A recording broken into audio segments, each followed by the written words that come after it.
আসলে কি বলতাম, আসলে এই দৃশ্যটা দেখে আমার অনেক খারাপ লাগছে। বিষয়টা যে একটা মহিলা, সে অনেক দূর পর্যন্ত হেঁটে আসছে, পরবর্তীতে সে পড়ে গেছে। পড়ে যাওয়ার পরে উনি আর উঠতে পারে না দেখা এই ভাইগুলো ধরাধরি করে পরে টেনে টেনে নিয়ে আসছে, কিছু করার নাই।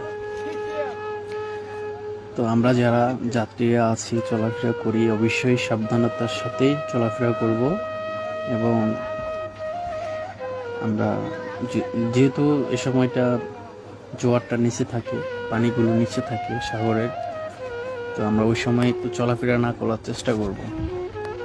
অবশ্যই চেষ্টা করব যখন পানিগুলো এই ব্রিজের পাশে এসে পানি যখন আসে তখন চলাফেরা করলে আমার মনে হয় অনেকটা ভালো হয়। কিন্তু এই যে সময়টা মানে অনেক সুন্দর, মানুষ আসলে অনেক কষ্ট করে, আমরা জানি। এই বিষয়টা নিয়ে অনেকে অনেক কথা বলছে। তো আসলে এই দৃশ্যটা দেখে আমার কাছে অনেকটা খারাপ লাগছে। তো আপনারা সবাই দেখেন, এই যে মহিলাটা অনেক কষ্ট করে নিয়ে আসছে ওরে।